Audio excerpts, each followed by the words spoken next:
What's up, y'all? DL Cow's back again with another episode of The Day is One. Days make a week, week make months, and months make a year. And on The Day is One, we make it all more possible to win. This episode, I have my little bro, Javon Kyles, Jake Kyles, Monster in the building with me. And we just about to get right into it. Win the day, because the day is one. Gotta win the day, it's today, a great day to be great. No, I can't sit back and wait. I gotta win the day, it's today, a great day to be great. No, I can't sit back and wait.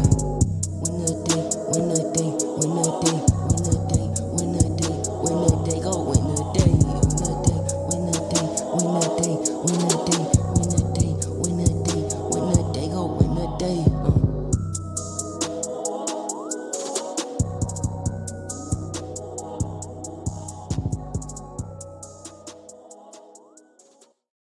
Okay, so here we are on The Day is One with I believe this is the 6th episode with my little brother, Monster. Yo, what's up, what's up, what's up? What's up? How you doing today? Yeah, I can't complain. Okay, Yes. that's good, that's good. So on a scale from 1 to 10, how are you doing mentally? Honestly, I want to say about 8.5, 9. Okay, that's good. Yeah, we up there, feel real good. Yeah. With some family, you know. With you, with Pops, brother pulling up later on. So, yeah, can't complain, man. Feel good. That's what's up. That's what's up. I'm about a 9. Okay. I'm just, feeling good. I'm typically always a 9, especially when I'm doing the podcast. So, yeah. That's good. So, I'm just going to jump right into it. You've had a lot of success, as a young athlete and as a kid and stuff like that. So, how does it feel being a child prodigy, so to speak, in sports growing up and being ranked as a kid? Shoot. Honestly, like, going through it as a kid, you really don't notice it. Like, when I look back, I be like, wow, that's really what I was on. So, looking back, it's like, it's pretty dope. But honestly, going through it, like, really it didn't feel like anything. Like, I didn't feel no pressure or nothing like that. So, and plus, I had my best friend with me, too. So, it was like, if that's my best friend, that's what I'm around. That's what's normal for us. Mm-hmm. So, it really didn't even feel like anything. But looking back, I think it's pretty cool to say that, like, I was ranked at long jump, ranked in, like, track and stuff like that. So, that was pretty cool.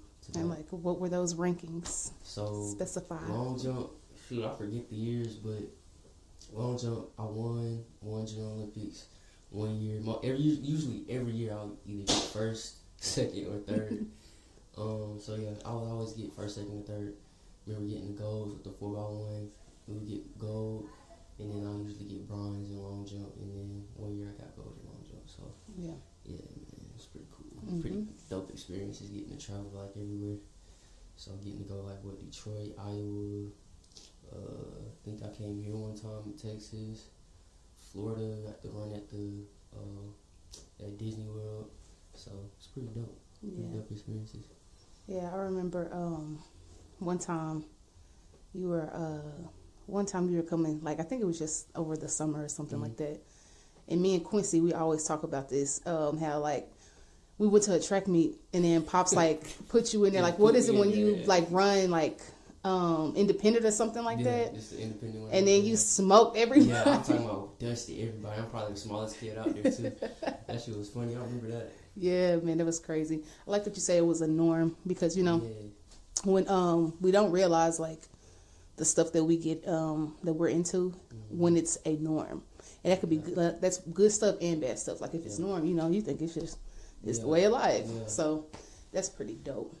So you did speak about winning gold and stuff in the Junior Olympics. Do you remember what the first championship was for you? I want to say 4x1. 4x1? Yeah. It was me, Jason Stanley, Jordan Madison, and Gregory Nichols. And Jason ended up playing in the league, and Jordan ended up, like, graduating from Georgia Tech. He was, like, real smart dude. And I honestly didn't keep up with Greg, but pretty sure he did pretty good, too. So, yeah, we all ended up panning out to do some pretty cool stuff. So, yeah. Yeah, that's what's up. Mm-hmm. That was the first one. And then, let me think. I don't think me and Christian won. I think we got first, second, or third. But yeah, as you know, like Christian went on to be great with the track. I think he was the only one to really continue tracking, like push it. Yeah. And for those of you who don't know, that's his best friend who beat Usain Bolt. Yeah. Just, a fun fact. He's done a lot of other things too. He went to Tennessee, right? So yeah, he has records, Yeah, so he's done a lot of stuff, but yeah. Just a fun fact. So speaking of, like, you have faced some major injuries in your athletic career. What was it like to have major injuries, and what was the bounce back like mentally for you? Shoot, at first, like, I think I had my first major injury when I was a freshman in high school. That can I curse on? No, I won't. Poquito. That really messes with your head. Like, I can definitely say, like, after the first one, I went into a real bad depression for real, because like at that time that's really like all you know, and I had torn my ACL, and so I had to sit out for at least 9 to 12 months. So just trying to bounce back from that was tough. So was able to bounce back from that. My sophomore year really didn't do good my sophomore year because I had to wear this big old brace on my knee. But my junior year I was able to start coming up a little bit, and then senior year was good. Senior year was smooth. But yeah, just facing those injuries, like mentally, like you got to be mentally strong. And I will say now, looking back, I can say like that really built me up to now. Like I feel like nothing can really get to me. But back then, as a 14-year-old kid, that shit like really mess with your head. That stuff really mess with your head. Yeah. But yeah, that got really mess with your head. So, speaking of injuries, bouncing back, being so young, you graduate high school. You go to Morehouse, right? Tell me what that was like a little bit. Like, what was in your opinion, like? I know a little bit, but yeah, I don't even know how I graduated high school, to be honest. Like after that knee injury, like everything just kind of changed. Like in a way, sports just wasn't the same for me. So like just after I graduated, I didn't know what school I was going to. Morehouse accepted me like last minute, like in that summer. So I went there. And what was your question? How was like Morehouse? Like how did that go? You graduated. The transition from like high school, college. Yeah. So first semester was smooth, like, but then second semester, I started to get to know people, started like partying a lot. So then I ain't gonna lie to you, like I just started going crazy, like partying, not going to class. Like I ended up after my second semester, my first year, I had like a 1.7 GPA. Like it was bad. So that was bad. But bounced back from that and decided I wanted to like play football for real. So, but I'll honestly say that Morehouse, like it was fun though. I had a lot of fun at Morehouse. So just being around like Spelman and Clark, it was a good little vibe. Okay. So when you did decide to play football, where did you go? Like what was that like transitioning back into football after not playing? So that was actually pretty tough because I was I want to say I was like 115. 115, 120, like weight wise. And so since I had a 1.7 coming out of Morehouse, I really couldn't go to no other schools except for like JUCO. But the JUCO I went to didn't have football, so I just had to get my grades up and transfer to a different school. So the whole time when I transferred to Gordon, and after I transferred, I started working out every day, trying to get bigger and stuff for football. So I was training, and yeah, you was eating like a mug. Yeah, I was eating like crazy. I was eating like 5,000 calories a day, bro. Like trying to get right. So I ended up going to Gordon, and then after I went to Gordon, I had finished Gordon with like a 3.0, so I was able to get my GPA up, and then I transferred to West Georgia, and I had to try out for the football team, and like I went crazy. Like I honestly went crazy, and the only thing that held me back from getting on the team at West Georgia is that they had like a full depth chart of slots in my position. So it was like, there's really no point in bringing this dude on. We already got too many dudes on scholarships. So like, that's why I didn't make it on the team at West Georgia. So then I had to transfer again, kept my grades up, had to transfer again to Kennesaw, and then had to try out, went crazy, got on the team like that. Yeah. So yeah, it's a lot of like, you know, start, stop, start, stop, start, stop. Yeah. But so it takes a lot mentally to keep on this path, like, and to be disciplined enough to like literally not give up after doors close. And I just actually on the Day is One Instagram page, I think it was yesterday, I put on there, we have to thank the closed door and the unanswered doors, because it's like one of the most underrated blessings of our lives. You either weren't ready for it or it wasn't for you. Exactly. You know, so like your time will come in. But the thing is, you got to keep on going, because a door will open. And if you stop, eventually it'll open up, and it's like you get in that mug and you are not ready. Yeah, exactly. So that's real good. So speaking of transitioning, what was life after ball like for you, and how did it affect you mentally? Like once you realized, okay, it's time to hang the jersey up. Like what was that like? So actually, like, it was tough, but at the same time, it wasn't tough. So when I realized, like, okay, football is pretty much done for me, I already was doing my music that year. So since I was already doing my music, I was like, shoot, well, now I can just focus fully on my music and really be straight. But the only thing that was tough is, like, I really didn't want to stop, but I knew, like, I had to stop. So it was, like, bittersweet in a way. So, like, dang, I'm not really going to be able to play this sport no more, but I can focus on my music. So it was bittersweet. I can really just, that's really all I can say about it, honestly, because I was sad that I couldn't really play, but I was happy that I could focus on my music. Yeah. Okay, and we'll get more into the music in a few more questions. So what advice do you have for athletes making the same like transitions as you are, as far as trying to get your shot and also like transitioning from ball to what comes after? Yeah, don't just identify yourself as I'm just a football player. That was our dad. He good for that one. I gotta tell you a story about that, but I'll tell you later. But dang, what was I forgot what I was saying. Okay, yeah. What advice do you have for the athletes making the same transition? Like from life after ball. Oh yeah, don't identify yourself as just like I'm a football player. This is all I do. Like that's where a lot of people run into trouble at. Because then when it's over with, they don't know what to do. They don't know how to identify like themselves as themselves. They don't know who they are. So it's just like be more than just football. Like I know there's something out there that you can do. That's you can be like, okay, I'm good at this. I'm good at that. Like don't just identify yourself as just a football player. You more than that as a human. So that'll be my biggest, take on that. Yeah, basically not limiting yourself to being basically being one dimensional. Yeah. You know, it can only get you so far. For sure. So, what are some things that you have in place for your mental health to not get too high from your success and too low from your hard experiences?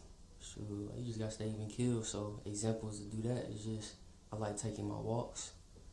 I like working out. I read books, but I don't just read I read. I guess you can call them self-help books. So like I read books like the book that you told me, Think Like a Monk. That book honestly changed my life. So just reading books that's like going to enhance you as a person is really what's gonna help you, honestly. And that's what I do. Yep. So speaking of not being too low from hard experiences, a couple of years ago you lost your grandmother. How did you bounce back from that loss, and how are you now? Yeah, that was tough because that was really my first like close like relationship. Like that was my first loss for real. So that was actually very tough for me. And wasn't it on your birthday? It was on my birthday. On your birthday. So it was like boom, boom. It was like damn. Like every time I think about my birthday, it's like I think about that. But at the same time, she was 90, 91. So it's like she got to live a pretty good life. So she got to see me graduate college. She got to see like all my cousins graduate. She got to see a lot of stuff. So that's really what helped me get through that for real. And really just taking time to myself. Yeah, that's really what helped me. Yeah, it takes time. What I also learned about mourning recently is that it's best to like in that time, in that moment, like go through it. Yeah, feel it. Like go ahead and feel it. Yeah. Don't try to like just okay, funeral's over. Yeah, I'm done. Like no, like you really have to take the time to mourn because if you don't, it lingers, and after it lingers, it becomes depression. And before you know it, you're functioning out here, but in a functioning depression. No, for sure. And we don't realize that can really last for years and years until like you're older, and then you have to start unpacking all this stuff of why am I so angry? Why am I so hurt? You know, just different things like that. So when things happen, like, and people mourn in different ways, but just because the casket closes doesn't mean that the process is done. Like, even after that, feel what it felt like to see that casket close. Like, feel the moments right after where it's like, dang, they're actually gone. Because if you try to just hurry up and pick up, it's not gonna look good down the road. You know, and it's gonna. I've seen that firsthand. Like, I'm not gonna say who, but like, I just know people who be like, oh, I got life, I got like stuff I gotta do. Cool, like, do what you gotta do. You still need to do that stuff. Yes, life ain't gonna stop, but it's like, be with yourself. Like, feel what you need to feel so you can actually move on. Like, don't just suppress it, and please don't take nothing to suppress it. That's gonna be worse. But like, just don't suppress it, so you can really just feel that, and not even necessarily just move on. Just like you learn how to, you know, honestly deal with it in a healthy way. Yeah. So because, and I always hear people say, it doesn't get better, and things like that. But in my personal opinion, dealing with someone close to me, my papa died. That was the first person that was like really close to me who passed. Yeah. And where I actually like felt it, and I didn't fight the emotions. Yeah. I felt it. I mourned, and now I can truly say that at this point in life, I can smile more than cry when I think of him. Yeah, for sure. I can be more happy than sad when I think of him, and just different experiences. He was paralyzed on his left side. He wasn't, well. So he's out of pain. So it's like I can think about that and not get so sad because I truly did mourn. And I personally can say it does get better just because, like, they're gone. But if they live for so long, especially, like, I'm not saying, like, I don't know what it feels like for, like, someone close to me that's so young. That might be different. But as far as, like, a grandparent who's lived for so long and they were starting to be in pain, just think about men, they're not in pain anymore. And if you deal with it, it really does get better, in my opinion, through my experience. I'm with you. I agree 100%. Yep. So, moving along, now we're about to get into music. So, why music, and what made you want to do music? Shoot, I didn't even really want to do music at first. I started when I was 19, and how I started was like, I was going up to friends who went to Kennesaw when I was at Morehouse. I would just go up. There was only 30 minutes away, so I'd go to Kennesaw and just kick it with them. And then one of my partners was a producer, so he just always making beats, and it still didn't click in my head that I'm gonna be doing music for real. So what happened was he was making the beat, and it's like, I want to say 1, 2, it's about 4 of us in there. He making this beat. He turned around, looked at us. He's like, "Y'all trying to make a song?" And I was like, "I guess it's cool."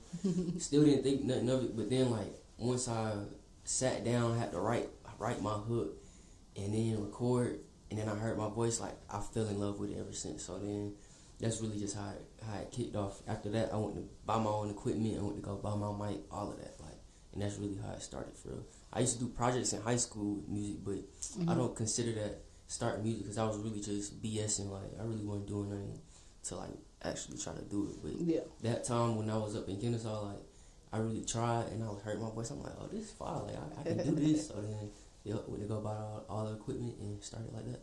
Okay. That's what's up. Do you remember what the first song was called? Snakes. I remember it like it was yesterday. Like, it was Snakes. Like, do you remember how your part go? Yeah, it sucks. But how did your part go? It's like too many snakes. Too many snakes. Too many snakes. Yeah, that's literally how it went. Ass. But like, I enjoyed every second of it. Oh man, that's all that matters. You enjoying it, golly. That's really how I feel in love. It's just so funny. Like, when I look back at my old music, I be like, dang, bro, I really came a long way. Yeah. So yeah. True, for sure. Yeah. So like, who are your musical influences? Nip, Drake, and who else? Need some more people I be listening to. Nip, Drake, I cannot think right now.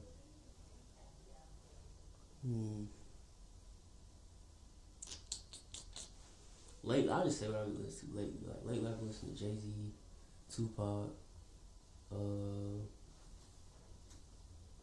I'll throw a little bit of Biggie in there, not a lot though. But really just trying to. I'm at the point right now. I'm kind of like really studying. I'm not even making music right now, but influences though. Really Drake and Nip are like my two favorites. Like I can listen to them all day, every day, and just shuffle back and forth. So them two for sure. Yeah. Okay, so what motivates you? So just trying to be great. Greatness motivates me. Like trying to be not even the best version of myself. I'm trying to like. I mean, of course, I want to be the best version of myself, but it's like I'm just trying to achieve stuff that like a lot of people are not capable of achieving. Like I just want to be able to be great. Like that's literally what drives me. Like greatness. And then speaking of like being the best version of yourself, like there's each day if we do the right things, move our feet in the right ways, we're always evolving to our higher selves. Like last month I was very intentional about getting to my higher self. But like when I'm thinking about it, it's like as I continue to try to get to my highest self yesterday isn't my highest self today. Like it goes up every time, like, you know what I'm saying? Just, you know, just keep going. Like, and as long as we keep striving like for something better than yesterday or last week or last month, we continue to get to a new version of ourselves, forever evolving or whatever. Yep. So, let's see, what is next? Who is your calling board? Like, who do you turn to, look to? It could be spiritual practices, anything, people, whatever you do to get you like at peace or, you know. So for sure, I gotta say my partner RJ for sure. Like to see what he's been through like as a person, and to see like the growth he's made just with like spiritually and just within himself, like I can always call bro, like, you feel me, like he gonna get me right. Like we read the Bible together, all of that. So like that's one person. I can say my girl Nandi, like she'll get me right as well. Reading certain books, like that book you gave me, like when I tell you that book really like changed my life. Like, like Think Like a Monk, like so. Just going back to stuff that book told me, like within my breathing practices, like reading the Bible, talking to Lanandi, talking to RJ, Monte, can't forget about Monte. So doing those things is like keep you right. That's what's up. So speaking of your like own music, like what is that looking like for you right now? So right now I'm not posting any music. I'm away from social media right now. But still working, of course, still putting in that work like crazy. Working on the album that's probably not gonna get released for a little minute, but still got a whole bunch of singles that's ready.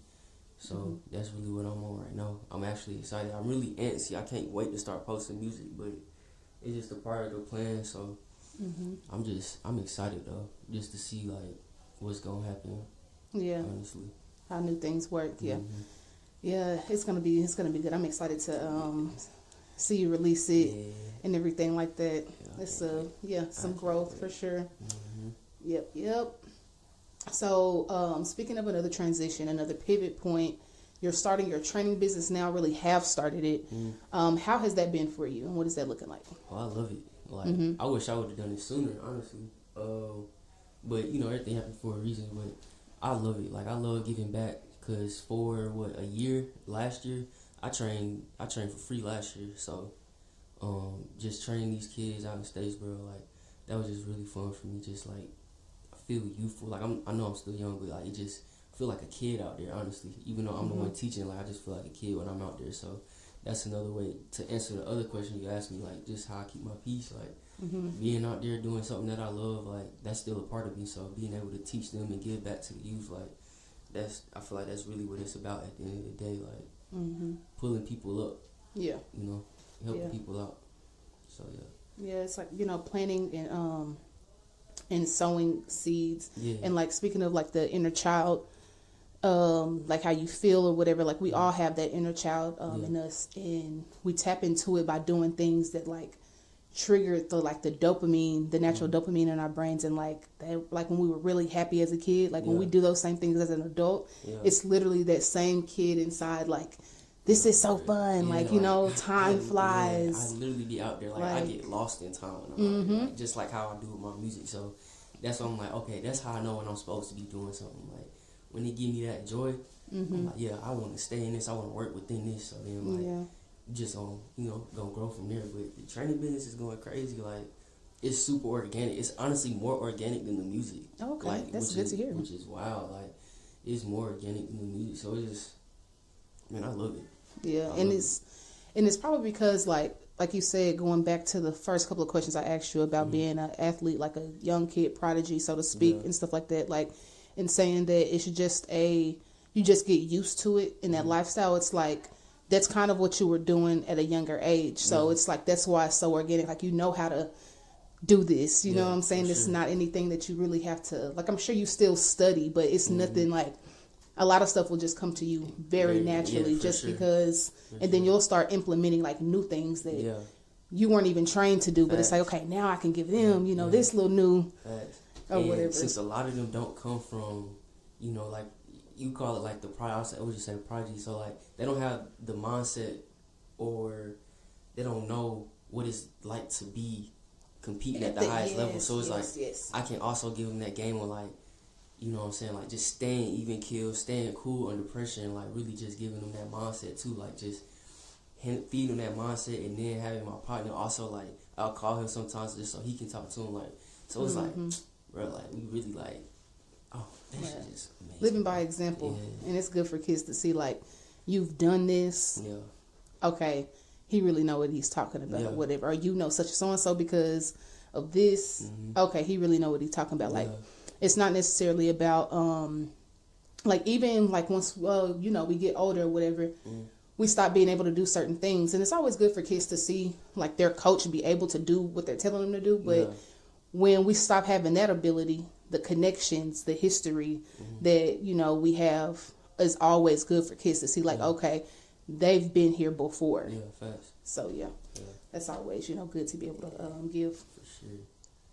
So, in general, overall, what does it take to continuously pivot throughout life? Like through all these transitions that you've done, even from a kid all the way up to where you are now, like what is the centrifugal force of what keeps you up? Doing what I love.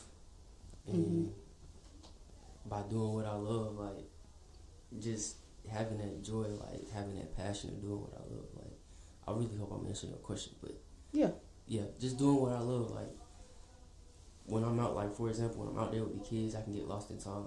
When I'm doing my music, I can get lost in time. Like that's really good. I feel like that's the key for real, and then everything else just falls in place from there. Like just everything just becomes super organic when you feel like you're working within your purpose. So yeah, that's a really good point. Doing what you love. That's a very good point of how you stay level-headed, you know, mentally, and continuing to stay that way throughout the these changes. Like if you're not doing what you love or transitioning to something that you love, it can be, life can seem like it's harder. So it's like always pay attention to yourself, and then going back to what you were saying, like don't be one-dimensional. Like after, you know, when something stops, like how do you transition?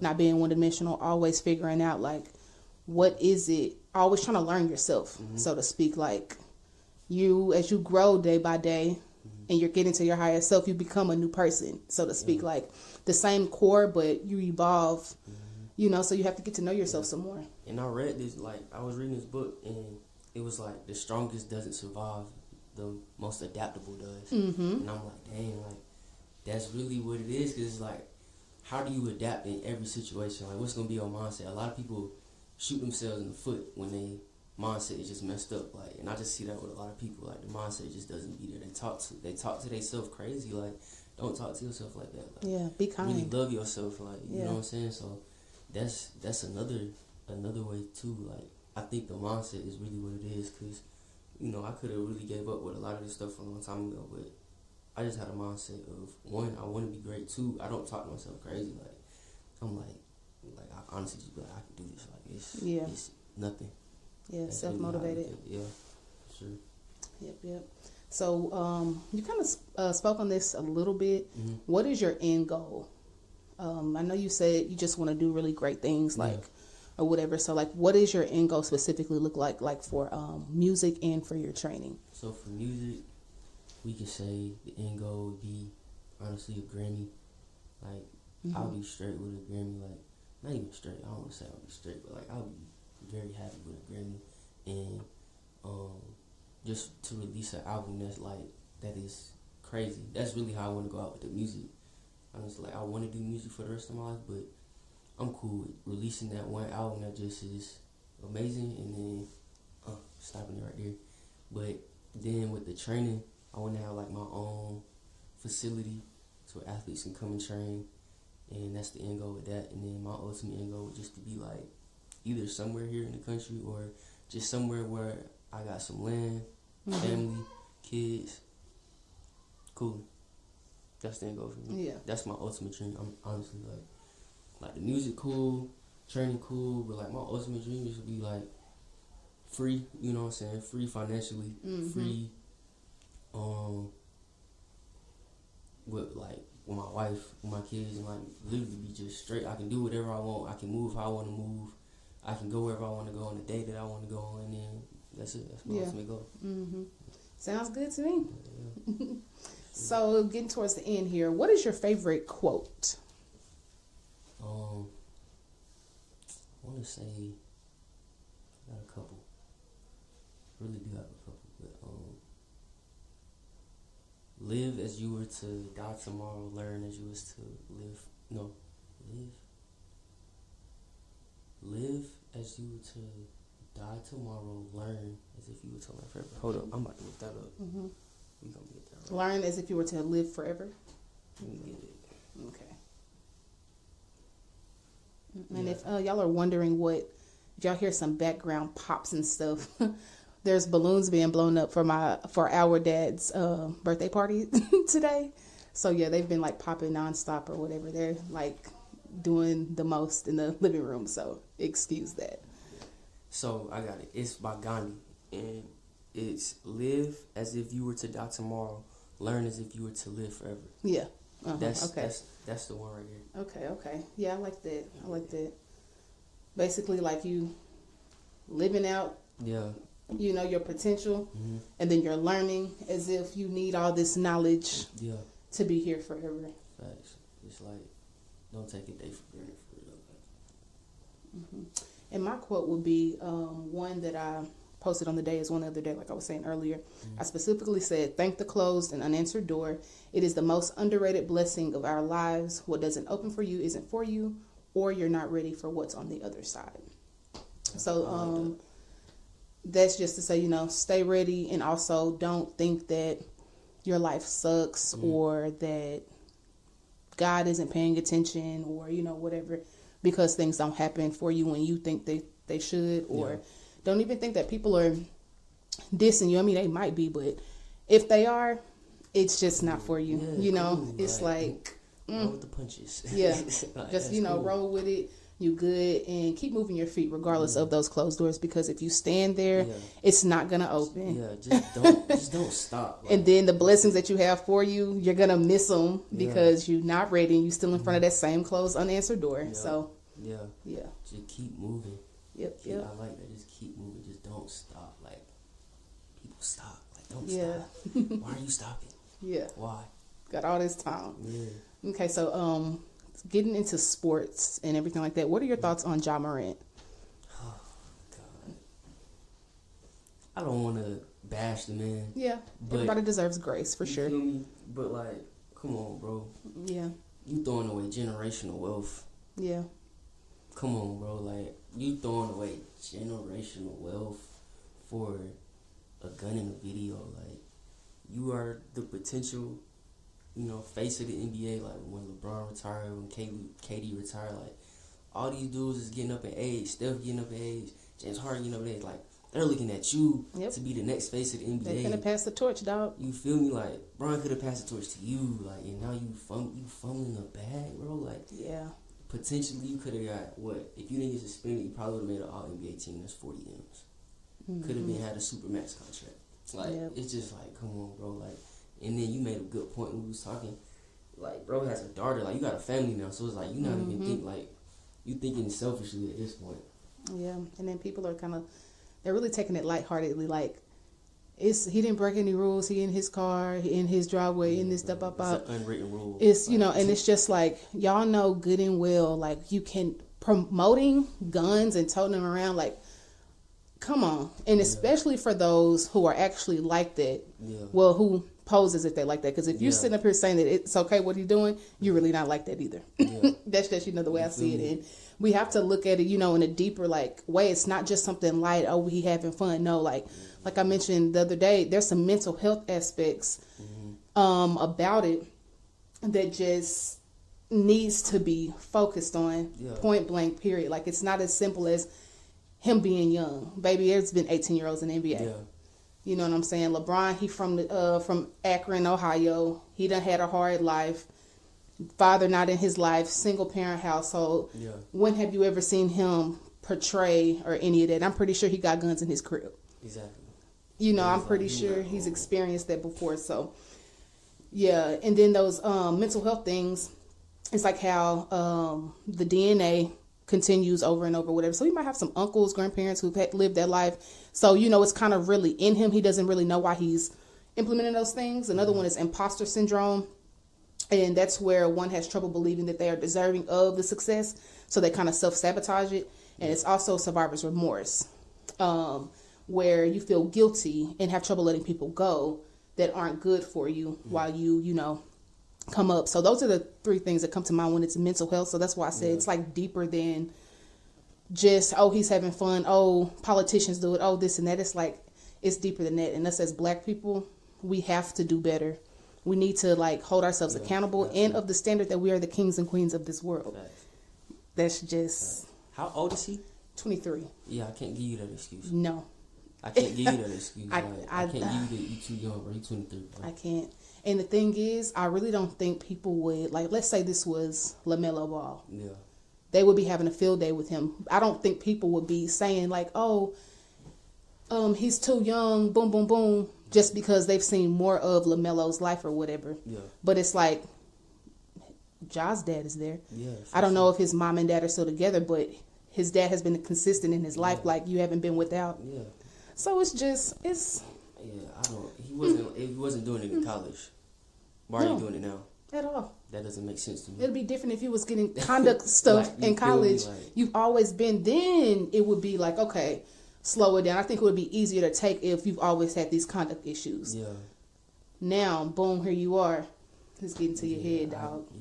So that's what I think. And it's like, I know people want to say the people around him, it might be the people around him, but at the same time, it's like, bro, you got to be accountable for your own actions. You're a reflection of your circle. Your circle is a reflection of you. Exactly. So it's like, you gotta look in the mirror on that one. Yep. So yeah, most definitely deserves grace. Is a punishment excessive? But it has to be. You can't just, they got to show you, okay, if the next superstar want to come in here and do something like this, you got to. Come on. They're going to have to make an example because it's like, you're not a regular NBA player, so you can't move. One, you can't move like a regular person, and you can't even move like a regular NBA player. It's not like you playing 1 minute every game. You feel me? You are literally the star of your team, a star of the league, bro. You not normal. You below the 1%. You're not practice team, dog. Yeah, you below the 1%. The 1% make it to the league. Who really makes the superstar? That's crazy. Yeah. That's 0.5%. Let's say 0.5. Not even 0.5. That's not half of the people. Handful, 0.2. 0.2. We're gonna say 0.2. Okay, so with that being said, what are you looking forward in sports? What are your NFL predictions, NBA championship predictions? NBA, anything? I need the Lakers to come on with it for these next 4 games. Honestly, they didn't just go game by game, but they need to beat Denver. Yeah. And I honestly feel like they can do it. They just gotta if they all play together and all go off, cool, they'll be able to do it. I want LA to win. And then football, it's a little too early to tell what the teams look like, but I really do want the Cowboys to come with it. Feel like they disappoint me every year. Every year. That's why I'm not even a fan anymore. I'm just a bystander and a watcher. They disappoint me every year. I want the Cowboys to win, but I think the Jets are actually gonna be pretty good. Oh, okay. They might be good. They just got they got Aaron Rodgers. So, oh snap! I did not know that. Yeah, they got Aaron Rodgers. He on the Jets now, so they might be pretty that's decent. interesting. But I'm not gonna say they're gonna win the Super Bowl, but I think they'll be good. It's a toss up though. Yeah, I feel you. You already answered this question. Who are you currently studying in music right now? I think you mentioned what, Tupac, Jay-Z. Yeah. It's more so. I've studied a lot of Tupac, but right now it's Jay-Z, Drake. Who else is in that playlist? Jay-Z, Drake. I've been listening to some Pimp C. Mm-hmm.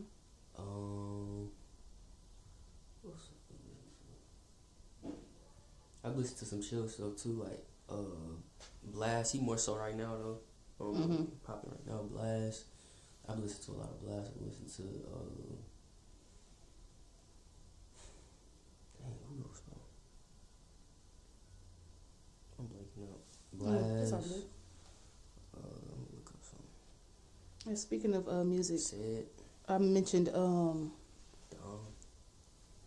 I mentioned to you, I think yesterday, get into that Reasonable Doubt album by Jay-Z. That's the album that I can say, one of the albums that I can say changed my life and my view on like writing, like how I write poetry, like, and things like that. Reasonable Doubt. And I think I studied that album, Reasonable Doubt. I think my freshman year in college. Could be before. Could be like my senior year, but I really started to get into my pen work and my craft in college, my freshman year, sophomore year. And that album, from the way it starts to the way it ends, like, for that to be his very first album, the way that he was putting those lines together and painting a picture, like, one of my favorite quotes is, I'd rather live dormant. I'd rather live enormous than dormant. That's why we on this. And basically, like, I watched the documentary too, and what he's saying is that, being from the projects, or if you've lived in apartments before, you already know it's like somebody living above you, up under you, on both sides of you. And that's kind of being dormant. It's almost like being in a cell, so to speak, or in a box. Like, I'd rather live enormous than this way. Like, because when you're living that way, like, you can't live your life without the experiences of everybody on top, up under, and on the sides of you or whatever. So you always closed in. It could be, anything or whatever. And that's one of my favorite ones. And it gets tedious, so I keep one eye open like CBS. So yeah, I like that too. I was just like, dang it. Yeah, the way he just lining up and stacking them bars on Reasonable Doubt is ridiculous. So I'm gonna tap in on it. So yeah. Yeah, I listened to some Dom Kennedy, Currency, Seti Hendrix. Some good stuff. Lil Wayne. Yeah, I forgot about Lil Wayne. Definitely listen to Lil Wayne. So, yeah. Shout out to Wayne, for sure. For sure. Okay, and is there anything else you would like to add to what we've already talked about? No, just to everybody, whoever is listening, like, chase your dream, do what make you happy. End of the day, don't stop. That's really it. That's all I got to say. Okay.